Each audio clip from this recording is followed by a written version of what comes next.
Surface chemistry. तो class आज के इस लेक्चर में हम लोग स्टार्ट करने वाले हैं क्लास 12 के चैप्टर 5 को, जिसका नाम है सरफेस केमिस्ट्री। तो चलिए स्टार्ट करते हैं। क्या है सरफेस केमिस्ट्री और क्या जानकारी ये हम लोगों को देता है क्लास। हाँ, तो चलिए पहले थोड़ा सा छोटा सा इसका क्या ले लेते हैं, इंट्रोडक्शन, फिर स्टार्ट करते हैं। ओके, सपोज करिए बारिश हो रही है और ये बारिश की एक बूंद है। तो बारिश की बूंद के अंदर क्या मौजूद होगा सर? वाटर के मॉलिक्यूल्स होंगे। क्लियर? क्या होंगे? वाटर के मॉलिक्यूल्स होंगे। ओके, और इसके चारों तरफ का एरिया जो मौजूद है वो क्या होगा सर? वो एयर होगा। उसमें oxygen, nitrogen, carbon dioxide etcetera etcetera बहुत सारी गैसें होंगी। लेकिन थोड़ा ध्यान दो, जो वाटर है वो किस फेस में होगा सर? लिक्विड होगा। और जो ये बाहर हवाएं हैं, एयर, वे किस फेस में मौजूद होंगी सर? गैस फेस में होंगी या गैसियस फेस में होंगी। तो लिक्विड को इस गैसियस फेस से, लिक्विड को एयर से सेपरेट करने का काम लिक्विड के ही कुछ विशेष मॉलिक्यूल कर रहे हैं, जिन्हें हम लोग क्या बोल देते हैं? सरफेस। क्या बोलते हैं? सरफेस। या फिर इन्हीं को कहा जाता है इंटरफेस। ओके, थोड़ा फिर से समझने की कोशिश करते हैं। आप बताओ, अगर मेरे पास कोई कंटेनर है और उसमें मैंने पानी भर के रखा है। ओके, अब अगर मैं इसमें थोड़ा सा कोई भी कलर डालता हूँ, चलो मैंने क्या डालना शुरू कर दिया? रेड ऑक्साइड, मीन्स किसका? आयरन ऑक्साइड, रेड कलर का होता है। तो अब अगर मैं आयरन ऑक्साइड इसमें डालूंगा तो समझिएगा नीचे अगर आएगा तो क्या खटाक से पूरा का पूरा पानी एक ही झटके में लाल हो जाएगा? ना ना ना सर, मैंने कॉपर सल्फेट डाला, कॉपर सल्फेट में क्या होगा? ब्लू कलर होगा। तो क्या फटाक से पूरा का पूरा नहीं झटके में ब्लू हो जाएगा? नहीं, ब्लू कलर होना स्टार्ट होगा तो कहाँ से स्टार्ट होगा? सरफेस से ही स्टार्ट होगा। मतलब कोई भी प्रक्रिया, कोई भी फिनोमेना, कोई भी प्रोसेस, कोई भी रिएक्शन अगर स्टार्ट हो रहा है तो कहाँ से होगा? सरफेस से सबसे पहले होगा। तो वही इंट्रोडक्शन में सरफेस केमिस्ट्री क्या कहती है समझिएगा।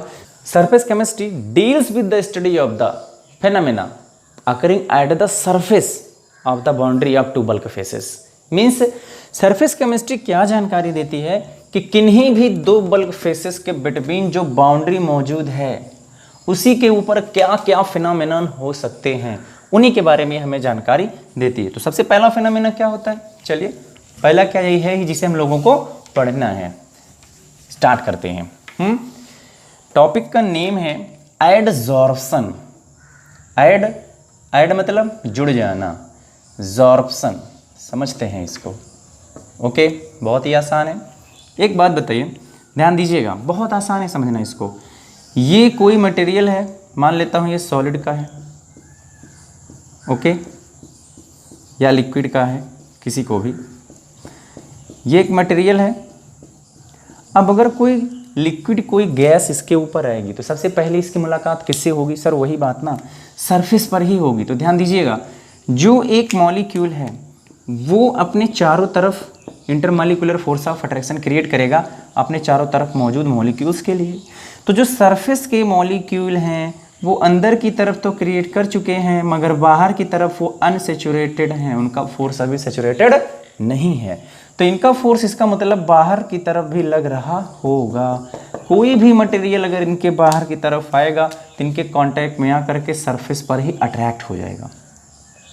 तो समझिएगा, तो क्या बताओगे? अगर कोई मटेरियल, किसी मटेरियल का एक्यूमुलेशन सरफेस पर हो जा रहा है तो इसे ही हम लोग क्या बोलेंगे? एडजॉर्प्शन। इसी के अपोजिटिवली अगर मैं बात करूं, कि रहा मॉलिक्यूल्स हमारा, दूसरा क्या हो जाए? आए, मगर सरफेस पर नहीं, वो बल्क में आ जाए और इक्वली डिस्ट्रीब्यूट हो जाए। बल्क में आए और इक्वली डिस्ट्रीब्यूट हो जाए तो इसे हम लोग क्या बोलेंगे? एब्जॉर्प्शन। क्या बताएंगे? एब्जॉर्प्शन। एडजॉर्प्शन क्या है? एडजॉर्प्शन में आप क्या बताओगे यहाँ पर? एक्यूमुलेशन ऑफ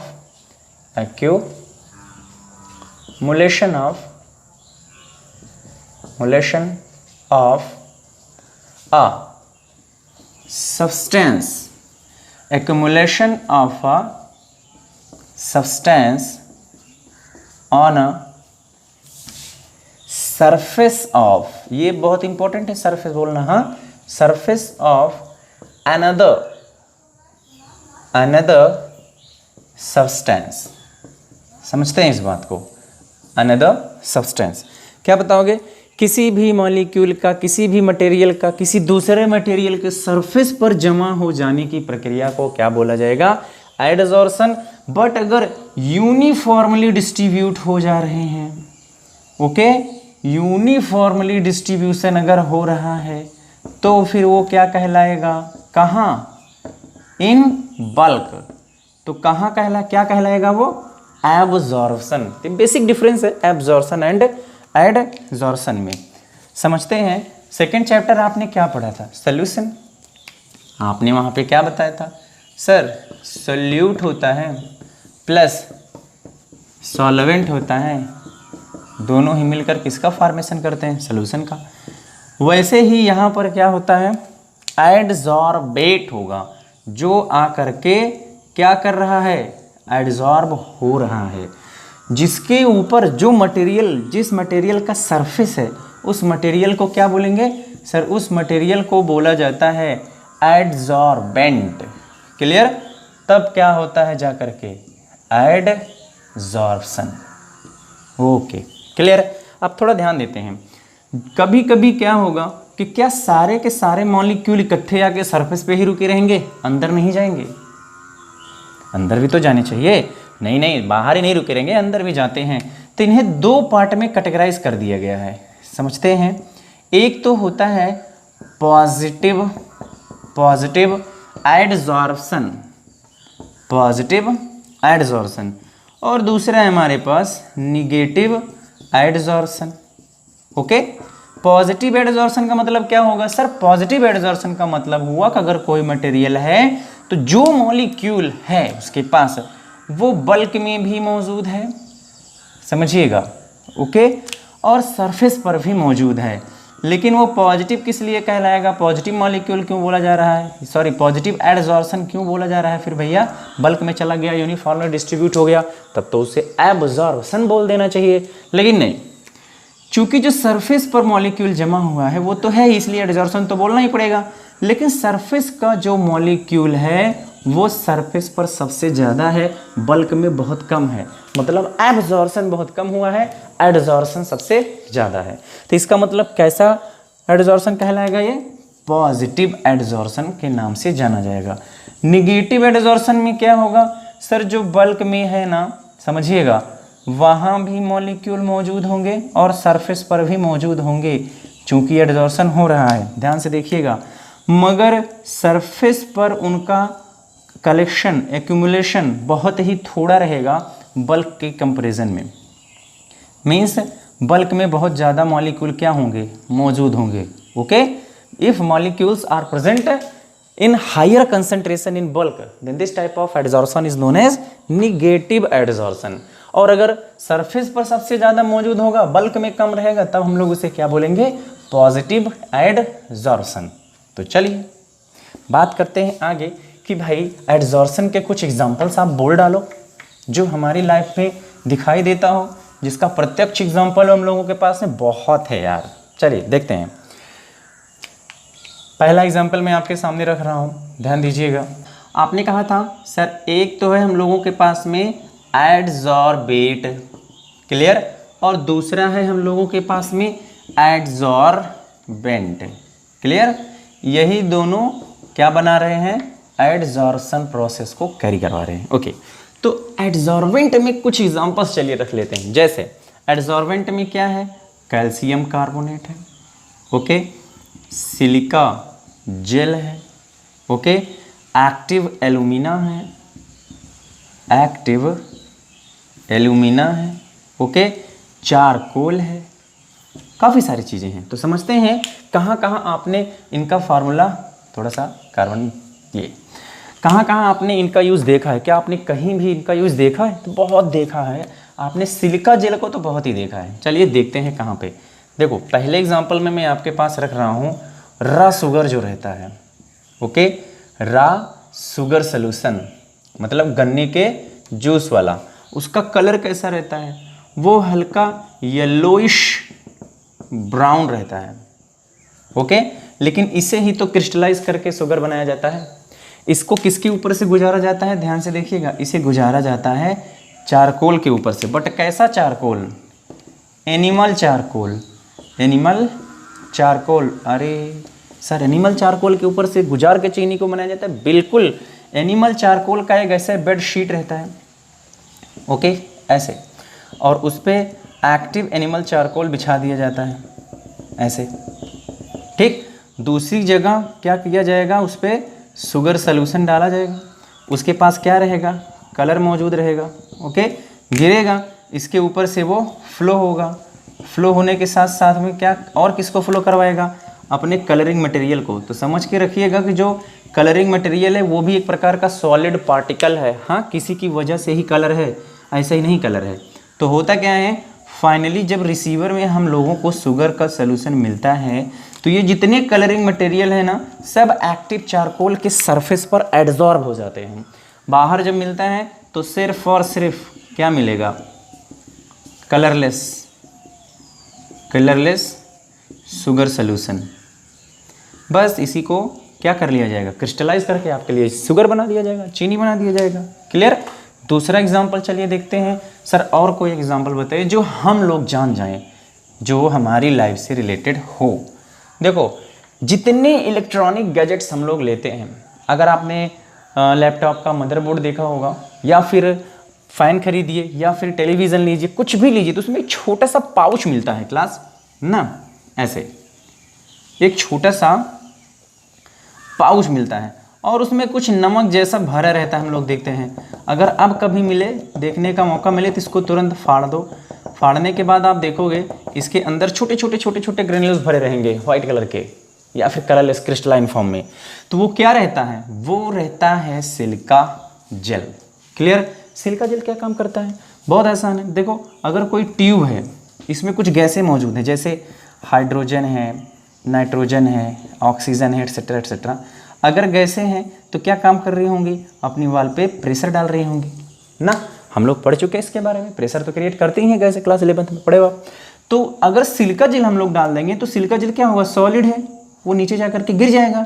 लेकिन फिर वो क्या काम करता है, इन्हीं सारी गैसों को अपने सरफेस पर एडजॉर्ब कर लेता है, जिससे इनका मोशन क्या हो जाएगा, समाप्त, और प्रेशर हो जाएगा खत्म। जो प्रेशर क्रिएट कर रहे थे ये लोग, वो प्रेशर क्या हो जाएगा, रिड्यूस्ड हो जाएगा। क्लियर। तो किसकी वजह से हो रहा है, ये एडजॉर्प्शन की वजह से हो रहा है। ओके चलिए आगे बढ़ते हैं। ठीक, बहुत सारे एग्जांपल्स हैं इसके। अभी एडजॉर्प्शन इन एक्शन में हम लोग बात करेंगे, या इंपॉर्टेंस में बात करेंगे आगे चल करके, तो यहाँ समय नहीं खराब करना है। थोड़ी सी बात ये ध्यान दे दीजिए, अगर कोई भी कंटेनर है, ओके, चलो मैं मान लेता हूँ इसमें मैंने वाटर रखा है, ओके, कोई भी चीज़ अगर आएगी तो समझिएगा सबसे पहले उसकी मुलाकात सरफेस पर जरूर होती है क्लास, हाँ, कि सरफेस पर आकर के होल्ड तो होगा, बल्क में नहीं रहेगा। तब तक के लिए इस प्रोसेस को क्या नाम दिया जाएगा, एडजॉर्प्शन। बट ये बहुत थोड़े समय के लिए रहेगा, बिकॉज थोड़ी ही देरी में इनका इंटरमॉलिक्यूलर फोर्स ऑफ अट्रैक्शन क्या होगा, ब्रेक होगा, जो इसको होल्ड करने का काम कर रहे हैं। ठीक, और यही मॉलिक्यूल्स कहाँ चले जाएंगे, अंदर चले जाएंगे, नीचे आ जाएंगे। उस कंडीशन में क्या हो रहा है, देखो एडजॉर्प्शन तो हो ही रहा है, एब्जॉर्प्शन भी हो रहा है ना। क्या हो रहा है, एब्जॉर्प्शन भी हो रहा है। इन दोनों को कलेक्टिवली हम लोग बोल देते हैं सॉर्प्शन। क्या बोलते हैं भैया, सॉर्प्शन।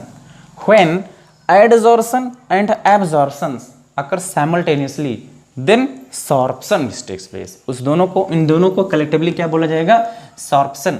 बहुत ही अच्छा एग्जाम्पल है, क्लास 11th में आपने क्रोमेटोग्राफी पढ़ा होगा, उसमें बोलता है principle of chromatography is adsorption. तो होता क्या है उसमें, आपने कहा था जो कलरिंग मटेरियल है, जैसे कोई डाइज वगैरह है, ओके, जैसे मेथिलीन ब्लू है, बायो वाले समझ गए होंगे, ब्लड को रिटेन करने में काम आता है, स्टेन करने में काम आता है।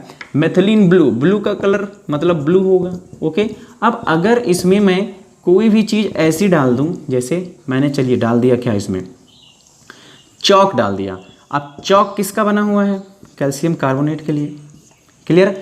चौक को जब निकालूंगा बाहर तो देखिएगा ध्यान से, जो ब्लू कलर है वो कहाँ लगा रहेगा, ब्लू कलर सिर्फ और सिर्फ सरफेस पर ही रहेगा, अंदर नहीं जाएगा क्लास, समझिएगा। जितना वो एरिया उसका डिप रहेगा उसके सरफेस पर ही ब्लू कलर रहेगा, बाहर बाहर, मतलब ब्लू कलर सिर्फ यहाँ रहेगा, बाहर बाहर बाहर बाहर बाहर बाहर बाहर बाहर। ओके, अब मैं क्या काम कर रहा हूँ, इस चौक को ले रहा हूँ और ब्रेक कर दे रहा हूँ, तो ब्लू कलर कहाँ मौजूद है, समझिएगा, ब्लू कलर कहाँ मौजूद है, सरफेस पर मौजूद है, अंदर नहीं गया है। आप जब इसे ब्रेक करोगे तो ये रहा चौक, ब्रेक करने के बाद का हिस्सा ऐसे, तो आपने क्या देखा कि ब्लू कलर सिर्फ और सिर्फ इसके सरफेस तक ही सीमित था। ओके, सिर्फ सरफेस पे ही था, अंदर तो सिर्फ और सिर्फ वाटर गया हुआ है। इसका मतलब ये हिस्सा किस फॉर्म में आया होगा सर, यहाँ एब्जॉर्प्शन हुआ है, किसका, वाटर मॉलिक्यूल का, और यहाँ सरफेस पर क्या हुआ है, एडजॉर्प्शन हुआ है, एब नहीं एडजॉर्प्शन हुआ है, किसका, कलरिंग सब्सटेंस का। ओके, तो जो कलरफुल सब्सटेंस था वो सरफेस पर रुक गया और ये कहाँ चला गया, अंदर चला गया। कौन है एडजॉर्बेट यहाँ पे सर, कैल्शियम कार्बेट एडजॉर्बेट है यहाँ पे। ओके, तो चलिए अगला टॉपिक लेते हैं, इसका मैकेनिज्म कि सर एडजॉर्प्शन होता है तो होता कैसे है, हाँ, किस लिए एडजॉर्प्शन हो जाता है, सरफेस पर ही क्यों रोक लिया जाता है, डायरेक्ट बल्क में जाने देना चाहिए। चलिए बात करते हैं मैकेनिज्म ऑफ एडजॉर्प्शन। ओके, देखते हैं यहाँ पे एडजॉर्प्शन का मैकेनिज्म क्या है, समझते हैं। कोई भी बल्क फेस में मैं सॉलिड का सब्सटेंस उठा रहा हूँ, अब पार्टिकल इतने दूर नहीं रहते जितना मैं बना रहा हूँ, सिर्फ समझने के लिए हम लोग ले रहे हैं। हाँ क्लास, क्या बताएंगे, ये रहे सॉलिड के पार्टिकल्स। ओके, इनके बिटवीन क्या लगा रहा होगा, इंटरमॉलिक्यूलर फोर्स ऑफ अट्रैक्शन, ये सरफेस की तरफ भी लगा रहा होगा, अगर कोई एकाक मॉलिक्यूलर है तो यहाँ भी लगा है। ओके, चारों तरफ सरफेस की तरफ भी रहेगा, समझिएगा, और आपस में भी रहेगा। ओके, तो थोड़ा एक बात को समझने की कोशिश करिए कि कैसे मॉलिक्यूल एब्जॉर्ब कर लिया जाता है। हाँ, अगर आप यहाँ ध्यान देंगे तो आपको पता चलेगा जो अंदर की मॉलिक्यूल है, इसलिए मैंने सिर्फ ट्रिपल लेयर लिया है, 3 ही लेयर लिया हूँ मैं, फर्स्ट सेकेंड थर्ड, वहाँ लाखों करोड़ों है, समझते हैं पहले।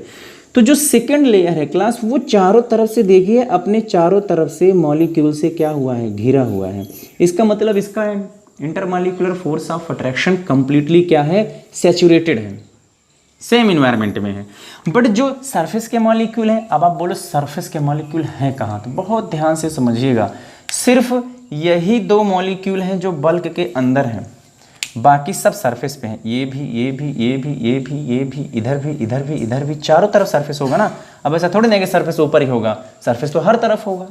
तो जो मॉलिक्यूल्स हैं, अगर दूसरे वाले मॉलिक्यूल्स इसके ऊपर से फ्लो हो रहे हैं, उड़ रहे हैं, तो क्या काम करेगा, ये इनको अट्रैक्ट करवाने का काम करेगा, बिकॉज इसका अट्रैक्शन, जो सरफेस वाला मॉलिक्यूल है इसका अट्रैक्शन फुल्ली स्टेबल नहीं है, इसलिए क्या काम करता है, वह सरफेस पर मॉलिक्यूल को होल्ड कर लेता है।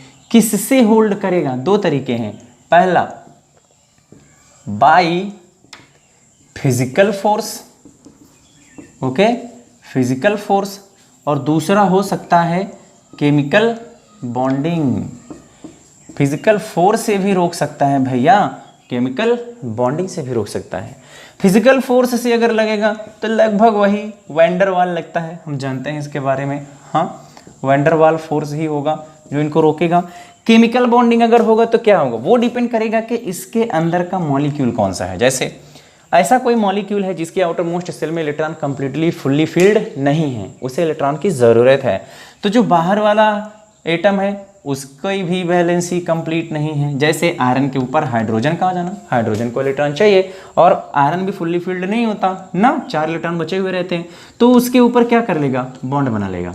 अगर बॉन्ड बना लेगा तो बहुत स्ट्रांग होगा क्लास, ओके, लेकिन अगर फिजिकल फोर्स होगा तो बहुत ही वीक होगा। इस तरीके से एडजॉर्प्शन को क्लास 2 पार्ट में बांट दिया गया है। ठीक, पहला कौन सा है, जो फिजिकल फोर्स के थ्रू हो, और दूसरा कौन सा है, जो केमिकल बॉन्ड के थ्रू हो। तो अब बताओगे टाइप्स ऑफ एडजॉर्प्शन। पहला क्या बताएंगे आप यहाँ पे, फिजिकल फोर्स जो हो रहा है फिजिसॉर्प्शन। ओके, क्या बोलेंगे इसको? फिजिसॉर्प्शन। और दूसरा केमिकल्स हो रहा है ना, इसलिए उसे बोलेंगे केमिसॉर्प्शन। बस छोटी छोटी लॉजिकल बातें हैं, इन्हें आप समझ जाएंगे, बहुत ही आसान है टाइप को अलग करना। मैं जानबूझ करके इसके डिफरेंस से ही बात कर रहा हूँ, बाकी दोनों बातें आप बड़ी आसानी से समझ जाओगे। फिजिसॉर्प्शन क्या होगा समझिएगा। फिजिसॉर्प्शन में क्या हो रहा है सर, जो मॉलिक्यूल्स हैं वो कंप्लीटली स्टेबल नहीं है, उनका intermolecular force of attraction fully saturated नहीं है, इसलिए वो अपने सरफेस पर मॉलिक्यूल को होल्ड कर लेते हैं। लेकिन हम जानते हैं फोर्स ऑफ अट्रैक्शन है ये, जो कि टेम्परेचर बढ़ाने पर घट जाएगा। इसका मतलब जैसे ही टेम्परेचर इसे मिलेगा ये मॉलिक्यूल फिर से छोड़ के दूसरी तरफ चले जाएंगे। लेकिन अगर मैं केमिसॉर्प्शन की बात कर रहा हूँ, केमिकली बात मैं कर रहा हूँ, तो जो मॉलिक्यूल यहाँ मौजूद हैं क्लास, वो फुल्ली स्टेबल तो नहीं है, ठीक है, समझ में तो आ रहा है, लेकिन वो ऊपर वाले मॉलिक्यूल के साथ में जो बॉन्ड बनाएंगे ना, वो थोड़ा स्ट्रॉन्गर बॉन्ड बनाएंगे, क्योंकि इलेक्ट्रॉनों के शेयर होने की वजह से बॉन्ड बन रहा है। और हीट अगर आप दे दोगे ना, और ज़्यादा बॉन्ड बन जाएगा। क्यों? क्योंकि आपके हीट देने से इलेक्ट्रॉन बड़ी आसानी से निकल करके उसको शेयरिंग करके ले लेगा। इसका मतलब हीट अगर हम बढ़ाएंगे तो केमिसॉर्प्शन इंक्रीज होगा, हीट अगर बढ़ाएंगे तो फिजिसॉर्प्शन डिक्रीज होगा। पहला कॉन्सेप्ट ध्यान से सुनिएगा।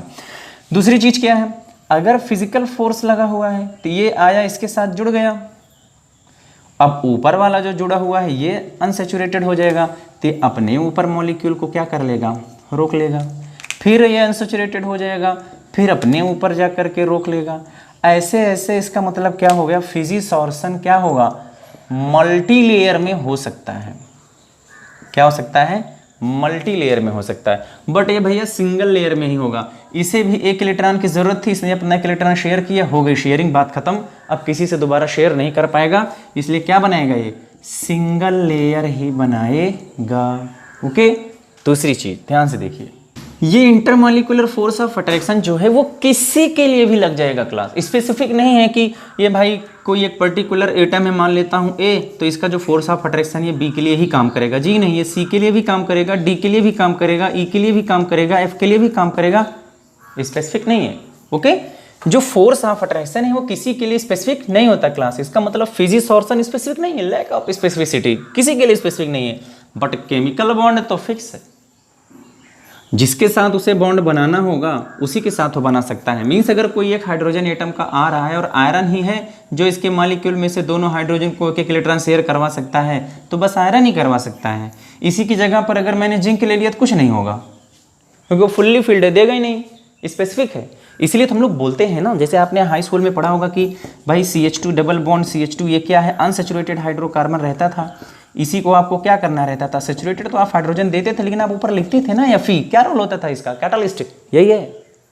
कैटालिस्ट खुद पार्टिसिपेट नहीं कर रहा, लेकिन उसे अपने सरफेस पर रोक करके एक प्लेटफॉर्म प्रोवाइड करवा देता है रिएक्शन को कैरी करवाने के लिए। ये बातें हम लोग आगे भी हल करके भी पढ़ेंगे। ओके, तो क्या बताओगे भाई, ये लैक ऑफ स्पेसिफिक है, मगर ये बहुत ही स्पेसिफिक है। दूसरी चीज, ओके, राइट भी करेंगे, एक बार समझ लेते हैं हम लोग। तीसरी चीज क्या बताओगे आप, सर यह देखिए ना, अगर इसका सरफेस एरिया इतना ही रहा तो सिर्फ ऊपर अपने ये इतने ही मॉलिक्यूल को होल्ड कर पाएगा, लेकिन अगर इसका सरफेस एरिया मैंने बढ़ा दिया तो चारों तरफ से इसके ऊपर मॉलिक्यूल को होल्ड करने की पावर भी, क्षमता भी, नंबर ऑफ मॉलिक्यूल भी क्या हो जाएगा, बढ़ जाएगा। इसका मतलब greater the surface area greater will be physisorption. और ये बात तो केमी के लिए भी होगा भाई, जितना ज़्यादा सरफेस एरिया ज़्यादा होगा उसके पास भी उतना ज़्यादा बॉन्ड बनाने की क्षमता मिल जाएगी, उतनी प्रोबेबिलिटी बढ़ जाएगी। तो दोनों के लिए सेम ही है। बट अब जो लास्ट में बोल रहा हूँ बहुत इंपॉर्टेंट है, एंथैल्पी, थोड़ा ध्यान से सुनिएगा। एडजॉर्प्शन एक्सोथर्मिक रिएक्शन है, मतलब इसमें से हीट रिमूव होगी, एंथैल्पी चेंज होनी है सिस्टम की। तो जो फिजिसॉर्प्शन है समझिएगा, जो फिजिसॉर्प्शन वो क्या हो रहा है, फिजिसॉर्प्शन में जो मॉलिक्यूल है वो अपना फोर्स लगा रहे हैं दूसरे वाले मॉलिक्यूल के ऊपर, जो इनको होल्ड करने का काम कर रहे हैं। तो जब तक आप इन्हें होल्ड किए रहेंगे तब तक आपके पास से एनर्जी खर्च होती रहेगी ना। तो क्या बहुत ज़्यादा एनर्जी लगेगी, अगर बहुत ज़्यादा एनर्जी लगेगी तो इन्हें रिमूव नहीं किया जा सकता, बट हीट देने पर आसानी से रिमूव हो जाते हैं। इसका मतलब जो इनका हीट निकलेगा, जो एंथैल्पी निकलेगी वो बहुत ही लो निकलती है, मगर कितना, तो आप बोलोगे sir 40 to 80 kilo joule per मोल देती है। बट अगर मैं बात करूँ केमिसॉर्प्शन में तो ये sir 80 to 240 40 kilo joule heat release करती है, ओके, पर मोल। क्लियर? एंथैल्पी ऑफ एडजॉर्शन, इसका एंथैल्पी ऑफ एडजॉर्शन सिर्फ इतना छोटा है, लेस अमाउंट में है। इसलिए जब आप हीट देते हो तो इंटरमॉलिक्यूलर फोर्स ऑफ अट्रैक्शन घट जाता है, और ये बड़ी आसानी से जैसे था वैसे हो जाएगा, अलग अलग हो जाएगा। इसलिए हम लोग बोलते हैं कि ये क्या है सर, ये रिवर्सिबल है, ओके। लेकिन ये केमिकल बॉन्ड बनाया हुआ है, हीट देने पर तो 2-4 बॉन्ड ये और बना लेगा, इसलिए हम लोग क्या बोलते हैं, ये क्या है, इर्रिवर्सिबल है। इरिवर्सिबल है। क्यों इरिवर्सिबल है, इस बात को थोड़ा सा समझना जरूरी है। एक्चुअली जो फिजिकल फोर्स है क्लास, वो अगर आएगा फिजिकल फोर्स के थ्रू, जो नेचर ऑफ सबस्ट्रेट है वो कभी चेंज नहीं होता। Nature of substance never change नहीं होगा, ओके। लेकिन ये केमिकल बॉन्ड का फॉर्मेशन हो रहा है, इसमें नेचर ऑफ सब्सटेंस फटाक से चेंज हो जाएगा, ओके। क्या बताओगे, nature of substance will be change होगा। यहाँ पे मीन्स जिस फॉर्म में वो आया रहेगा वो नहीं रह जाएगा, रिएक्टेंट से कोई ना कोई प्रोडक्ट बन जाएगा। तो रिवर्सिबल कहाँ हो सकता है, इसलिए क्या होगा, इरिवर्सिबल होगा। तो चलिए अब फटाक से क्या कर लेते हैं, इनको राइट कर लेते हैं, दोनों में बेसिक डिफरेंसेस क्या हैं। हाँ, ओके। तो डिफरेंस में सबसे पहला देखते हैं ध्यान से, फिजिसॉर्शन में क्या होगा, यहाँ पर जो एडजॉर्वेट होता है class, adsorbate is held by weak van der Waals force, weak van der Waals force, okay. But यहाँ क्या होता है, यहाँ एडजॉर्वेट के साथ में क्या होता है, adsorbate is held by a special chemical bond, okay. अब वही चीज एक दूसरे से जोड़ते चलिए, क्या बताओगे, अगर वीक वैंडरवाल फोर्स से जुड़ा हुआ है तो जो एंथैल्पी ऑफ एडजॉर्शन होगा वो क्या होगा, लो होगा।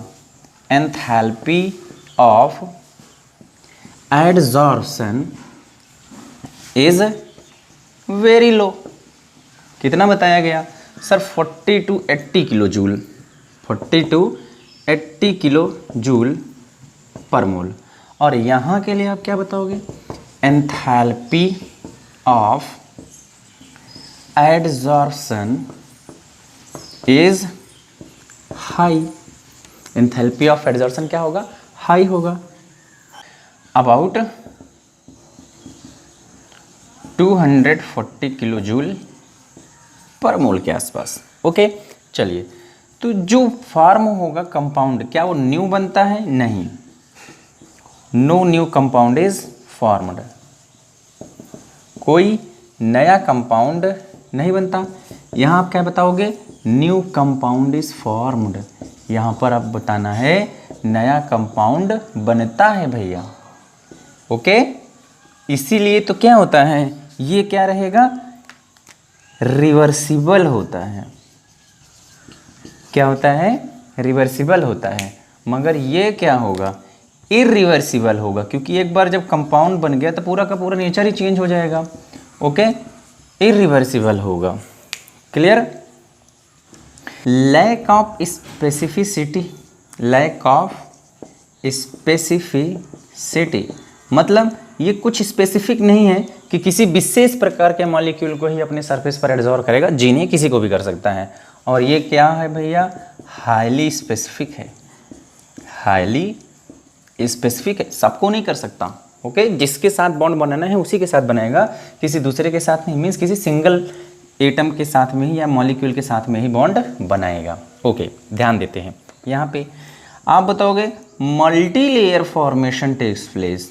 क्या था, मल्टी लेयर, क्योंकि भाई एडजॉर्शन ही तो हो रहा है और फोर्स की वजह से हो रहा है, तो कई सारे लेयर में एडजॉर्ब होते हुए चले जाते हैं ना। मल्टी लेयर एडजॉर्प्शन टेक्स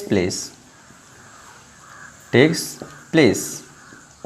यहाँ आप क्या बताओगे, only single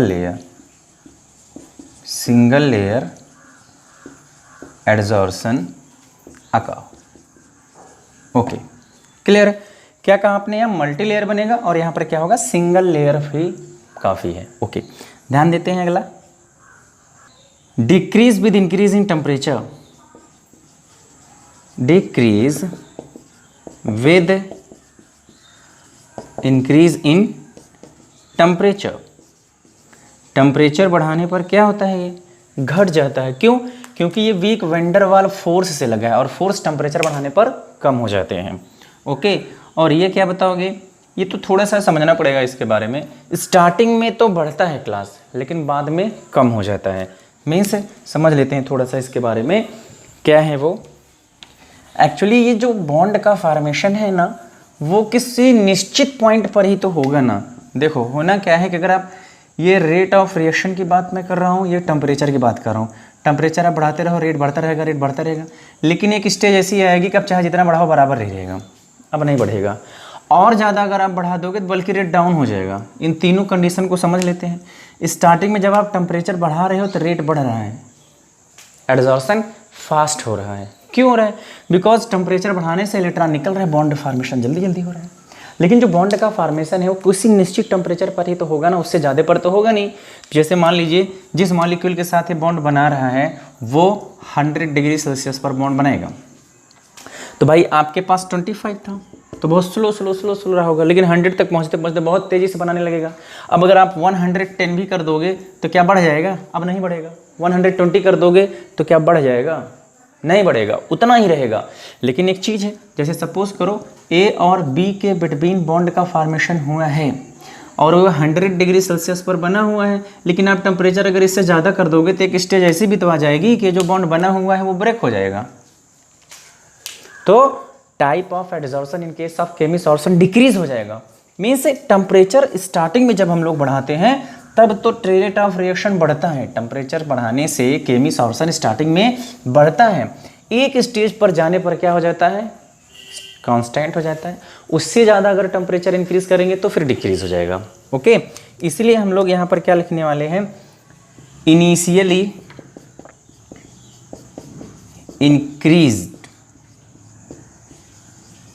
increases but after giving high temperature it will decrease। तो पूछता है कि स्टार्टिंग में क्या होता है कि टेम्परेचर बढ़ाने पर ये बढ़ जाता है लेकिन बाद में घट जाता है। वही क्योंकि जो प्रोडक्ट का फॉर्मेशन हुआ रहता है ना, उसकी बॉन्ड भी ब्रेक हो सकते हैं ना, उनके बिटवीन तो बॉन्ड एसोसिएशन एंथैल्पी मिलती है ना भाई। ओके, चलिए देखते हैं। बस 2 डिफरेंस और है और जो बहुत ही इंपॉर्टेंट है। यहाँ मैं राइट कर रहा हूँ no need of activation energy, समझिएगा इसको। ओके, और इसे क्या है? For the formation of new product.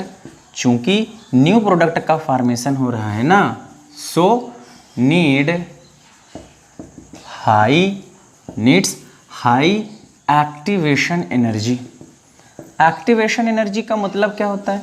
जो रिएक्टेंट है और ये प्रोडक्ट है, सॉरी ये रिएक्टेंट है और ये प्रोडक्ट है। जब रिएक्टेंट से प्रोडक्ट का फॉर्मेशन होगा तो उसे एक इतना टेम्परेचर चाहिए जिससे वो इंटरमीडिएट का फॉर्मेशन कर सके। इंटरमीडिएट का मतलब क्या होता है कि एक ऐसा कंपाउंड जिसके बाद प्रोडक्ट का फॉर्मेशन हो उससे पहले ना हो पाए। मीन्स कुछ मॉलिक्यूल यहाँ पर मौजूद होंगे, अब इनको हीट अगर आप दोगे तो इनकी काइनेटिक एनर्जी बढ़ेगी और ये एनर्जी बैरियर को, इसे हम लोग बोलते हैं एनर्जी बैरियर, जितनी एनर्जी देनी पड़े उसी को बोला जाता है एक्टिवेशन एनर्जी। कितनी एनर्जी? जितनी एनर्जी उसको प्रोडक्ट बनाने के लिए रिस्पॉन्सिबल हो। तो यहाँ तो प्रोडक्ट का फॉर्मेशन होना है, इसलिए हाई एक्टिवेशन एनर्जी की ज़रूरत है। बिकॉज रिएक्टेंट को क्या काम करना पड़ेगा? एक्टिवेट करना पड़ेगा। बट यहाँ तो न्यू प्रोडक्ट का फॉर्मेशन तो होना ही नहीं है ना, ज़ीरो एक्टिवेशन एनर्जी की कोई ज़रूरत यहाँ पर आपके पास नहीं है। तो ध्यान दीजिएगा यहाँ। तो लास्ट है ये, आप बताओगे more easily liquefiable gases, liquefiable and soluble gases and soluble gases adsorbed more easily more easily. Okay, ऐसी गैसें जो आसानी से लिक्विफाई हो जाती हैं वही आसानी से सॉल्वेबल भी होती हैं, वो बड़ी आसानी से एब्जॉर्ब हो जाती हैं। और यहाँ बताओगे there is no relation in between the liquefaction of gases, ऐसा कुछ है ही नहीं। केमिस्ट ऑप्शन में क्या होगा, कोई ज़रूरत नहीं है कि वो लिक्विफाई हो या ना लिक्विफाई हो, बट वो सरफेस कंपाउंड बनाता हो। ओके, तो आप बताओगे easily given by only those gases या फिर liquid, okay, that forms surface compound, जो सरफेस कंपाउंड बनाने की क्षमता रखते हैं वही देंगे। तो ये है basic difference between physisorption and chemisorption. तो आज के लिए इतना ही, एक बार रिवाइज करिएगा, थोड़ा सा बड़ा हो गया, कंटेंट बहुत छोटा है, समझाने में समय ज़्यादा गया है। ओके, तो यहाँ से जो क्वेश्चन आता है क्लास बेसिक डिफरेंस से ही पूछा जाता है, और ज़्यादा से ज़्यादा क्वेश्चन ये पूछा जाता है कि टेम्परेचर बढ़ाने पर फेजी सॉर्प्शन क्यों कम हो जाता है, या केमी सॉर्प्शन क्यों इंक्रीज हो जाता है, हाँ, या फिर कौन सा फेजी सॉर्प्शन और केमी सॉर्प्शन है जो टेम्परेचर से ज़्यादा अफेक्टेड होता है। तो इसी तरीके के क्वेश्चन रीजनिंग रिलेटेड बना करके देता है आपको। अगर डिफरेंसेस तैयार रखें तो बड़ी आसानी से दे देंगे। ओके, इसे तैयार रखिएगा, बाकी मिलते हैं नेक्स्ट वीडियो में।